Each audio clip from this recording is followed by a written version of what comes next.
SEO is a field where you have to keep updated yourself all the time. And for that, we keep watching videos like you're watching this video and also read the latest blogs and news. But often in this process, we encounter things that are not facts but just a myth. Many people say many things according to their own understanding. Hence, you can't guarantee that whatever you read on the internet is the truth. There are tons of myths in the SEO industry, but a few of them are most common, which we will bust in this video.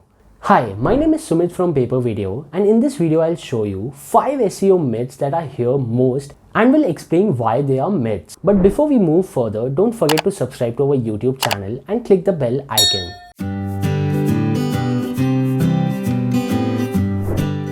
One myth which I hear the most at the start of every year is SEO is dead.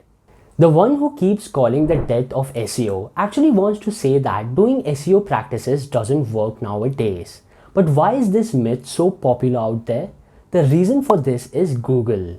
Google wants to provide the best experience to users, and hence Google gets through constant updates. It keeps changing how its algorithm works. But earlier this was not the case. Doing bad SEO practices like link stuffing and keyword stuffing also helped a website to rank. But in 2011, Google came with big updates like Panda and Penguin, which shaped the SEO industry like never before.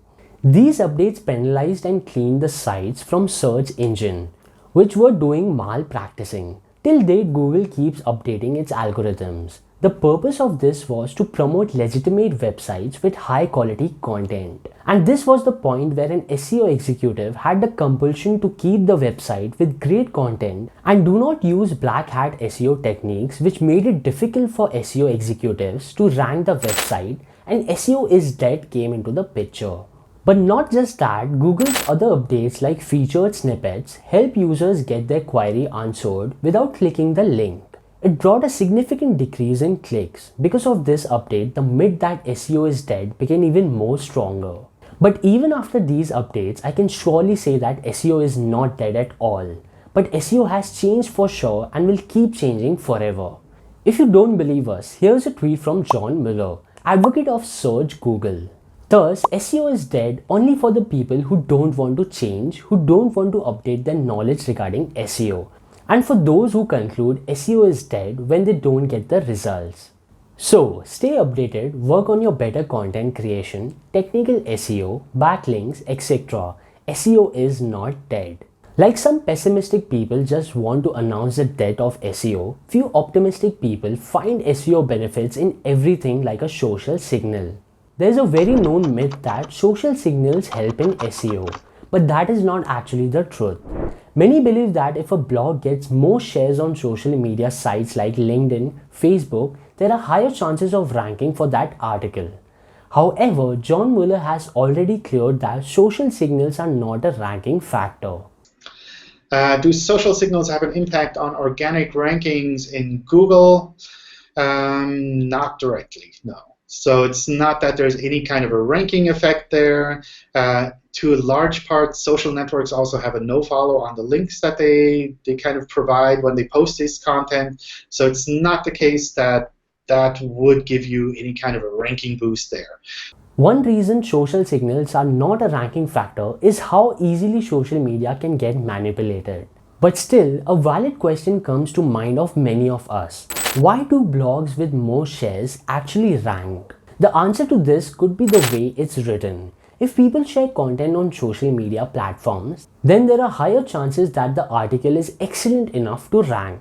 Also, as these articles get more exposure through social media, thus they may even get more backlinks. Like social signals, there is also a myth that longer content ranks easier. You may have heard many times that to rank on Google, you need to write long content. Many SEO experts may have said that you need to write a specific number of words in the article. But everything that you heard was a myth. Or we can say that it's a delusion. 2 years ago, John Mueller commented on a Reddit thread, "Word count is not a ranking factor. Save yourself the trouble." But it's true that most content which ranks have lots of word in it, but it is not necessary.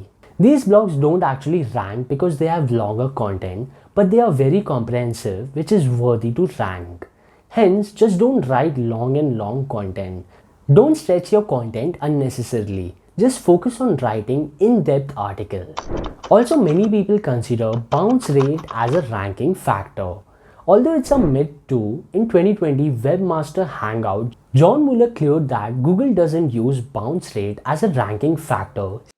So I think there's a bit of misconception here that we're looking at things like the analytics bounce rate when it comes to ranking websites, and that's definitely not the case. Stating one of the reasons that bounce rate is not a ranking factor is that it's not easy to understand why a viewer left the page. There may be a possibility that a viewer got what he wanted on the first page only, which is a good thing because it helped the user. There could also be a possibility that a viewer didn't like the website interface or the website speed was too slow, which is bad, so you never know what actually the reason is. Like this, many also consider domain age as a ranking factor.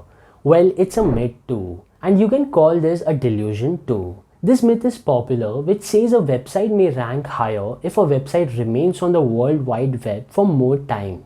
Matt Cutt already cleared this misconception. So, in general, how important is it for website authority? Well, my answer is not to worry that much. The difference between a domain that's 6 months old versus 1 year old is really not that big at all. So as long as you've been around for at least a couple months, a few months, you should be able to make sure that you're able to show up in the search results. So a lot of people are talking about, oh, I want to get pre-aged domains, or I want to get domains from 1994 or something like that. And that's not typically something that you need to worry about. However, it still remains a myth. And the reason is that the ranking websites are mostly the ones who are for a longer time on the internet. But the actual reason that these sites are ranking is the amount of content, backlinks, and expertise they have to rank the site, not just the age of its domain. These are the 5 SEO myths that I heard the most. You probably listened to this too, but now it's time to ignore these things and focus on actual ranking factors of Google. To know the 5 major factors, click the I button in the right corner. If you liked our video, please share and subscribe. Thank you so much for watching.